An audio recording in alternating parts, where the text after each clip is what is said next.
Prasat Sen Thmol is situated at the foot of the eastern staircase leading from the summit of Phnom Chisor, and as such, forms the main temple's two-end gopura. It's smaller than the outer gopura, Sen Rovieng, but is also in reasonable condition, though it can get rather overgrown without regular maintenance. The east door of the south wing has a generic heraldic lintel featuring a deity, probably Vishvakarma, in good condition. The laterite staircase lies immediately east of the gopura, while an entrance path leads west to Prasat Sen Rovieng.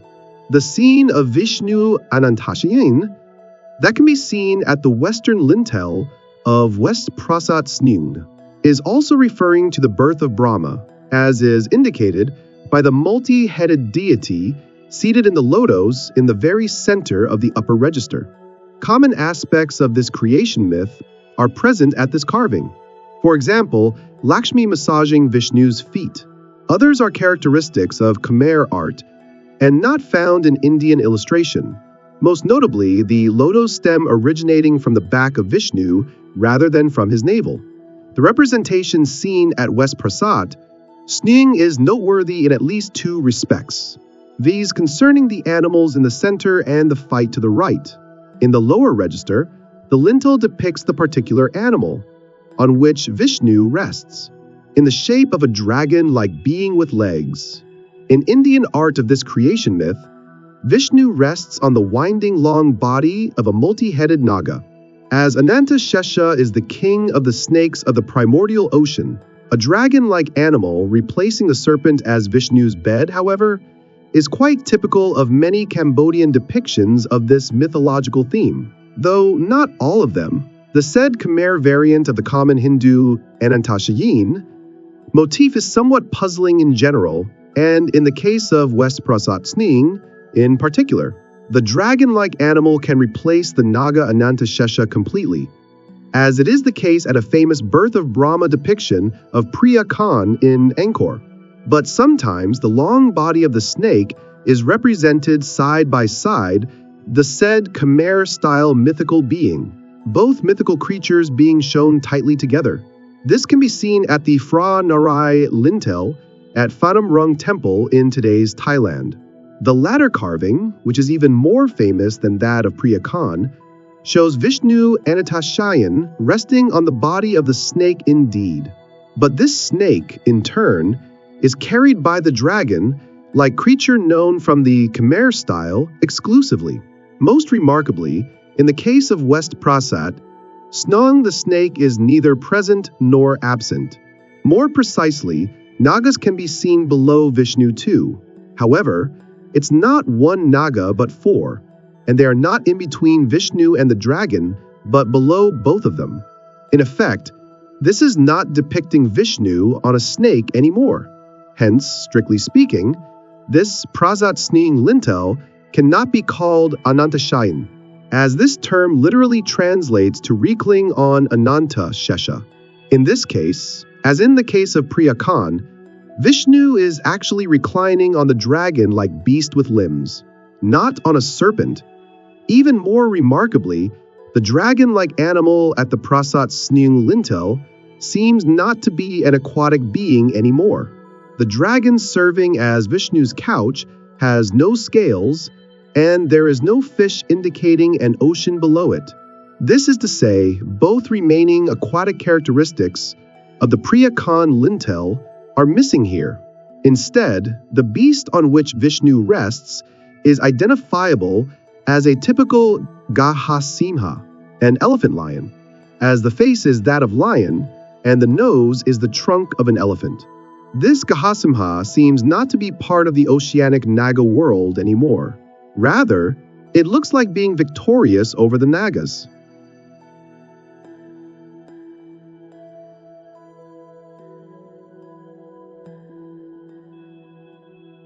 This is a review of my visit to Phnom Chisor, Phnom Chisor, Phnom Chiso, Phnom Chisor, Phnom Chisor, Cambodia. In the previous article, we first visited Chisor Mountain Temple, Prasat Phnom Chisor, which is the core of this area, and then looked at Prasat Sen Thmol, Temple Prasat Sen Thmol Temple, which may be less important to visit. In this article, we will look at the farthest one, Prasat Rovieng, Prasat Sen Rovieng, Sen Rovieng Temple, Sen Ravang Temple, Prasat Saen Lovieng. On the map, Temple A Prasat Phnom Chisor, Chisor Mountain Temple is the most important. If you go down the mountain from point A, you will reach Temple B Prasat Sen Thmol Temple. It is about 260 meters away. It is a bit difficult to get up because it is an old staircase. Next, if you go about 800 meters east from point B, you will reach Temple C Prasat Sen Rovieng, Sen Rovieng Temple. Although this road is flat, it is just a dirt road. It becomes muddy when it rains and is difficult to move. Be prepared to get your shoes wet. Even if you enlarge the photo on your cell phone from point A, you will still be able to vaguely see the Temple C building. The interior of the central passage was supported by a steel frame to prevent collapse. It was probably expected that the collapse would be quite severe. It is rare to see an ancient temple being temporarily protected in this way in Cambodia. The area where the central temple was located inside was repaired with cement and looked strange. From the north entrance, if you turn east, you will come face to face with the front. When you look at it from the front, the entire temple is magnificent. Although it is in a state of great collapse, its outline is still clearly visible. The photo below is a view of Prasat Phnom Chisor, located on the mountain Phnom Chisor facing north. Now the path is narrow and blocked by trees, but in the past, there must have been a well-maintained path to the pilgrimage. So far, I have visited all three ancient temples in the Phnom Chisor area. Unfortunately, I visited in the afternoon and did not have enough time. Also, the weather was not good, so I was in a hurry to see everything. So I may visit again if I get a chance in the future. By the way, after I took the picture above, it started to rain on the way back. If I were to walk back the same way, it would take more than 30 minutes, even if the weather was good. And if I wanted to walk south without going back up the mountain, it would be difficult because the dirt road would be expected. However, while I was worrying about this, I saw a local person riding a motorcycle.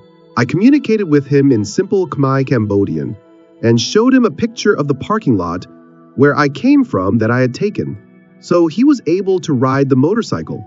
It was a dirt road until I got to the main road, and it took about 10 minutes to get from this temple to the parking lot. I would have been dizzy if I had walked. My umbrella broke. Anyway, thanks to that local person, I was able to get there safely, and I ended up paying a little more than the agreed cost.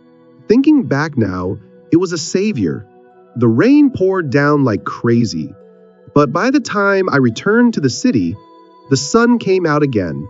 If you are thinking of visiting this place, it would be a good idea to arrive early in the morning to prepare for any unexpected situations.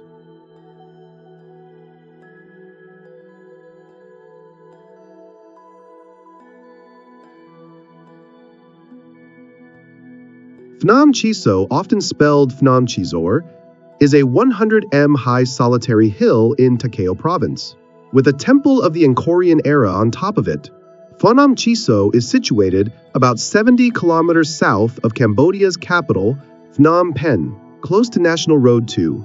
The ancient monument, with its superb view to the surrounding paddy area, is a perfect destination for a day trip from Phnom Penh that can be combined with sightseeing at the lake, Tonle Bati, and its nearby Angkorian Ta Prohm Temple. On the way, there is the opportunity to visit the notorious killing fields. The northern access way is a bumpy road. The southern path, starting at the main car park and restaurant area, is made of a long cement stairway of 412 steps.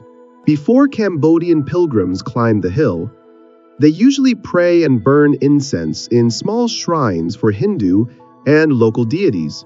The original name of the Angkorian temple is Sri Surya Parvata, or Suryagiri, both Sanskrit names meaning mountain of the sun. It was not dedicated to the sun god Surya, but to Shiva in the first place, and also to Vishnu. The name Surya is an abbreviation of the founder's name, Suryavarman I, who ruled in Angkor during the first half of the 11th century and who is one of the most significant kings in the Khmer history. Though not a too ambitious temple builder inside Angkor, he contributed much to the development of important other temple structures in the whole empire, e.g. at Preah Vihear in northern Cambodia, a larger monument than Phnom Chiso, sited on a mountain even more spectacularly. Phnom Chiso's, or Suryagiri's main shrine, contained a lingam called Suryavarmeshvara, combining the name of the king with one name of Shiva Ishvara and meaning Suryavarman, Lord of the World. The medium-sized Angkorian temple of Suryagiri is picturesquely situated atop the eastern edge of the hill. It is framed on three sides by buildings of a modern pagoda. Wat Phnom Chiso is inhabited by monks. Inside the main temple are Buddhist statues worshipped by the monks and lay pilgrims. The main icon of the modern monastery is a golden statue of the Buddha sheltered by a seven-headed Naga king Muchalinda. An enclosure, partially ruined, surrounds the ancient complex. Its 2.5 m wide gallery simply consists of a series of halls, built of laterite and sandstone, vaulted by brick. The principal entrance is from the east, the central one flanked by two more gopurams. Apart from those three eastern entrances, there are three more to the west. The northern and southern walls are closed. The medieval structures inside the compound are similarly constructed of laterite and brick. Lintels are of sand tone. Many of them have carvings depicting mythological scenes. Sandstone door frames carry ancient inscriptions.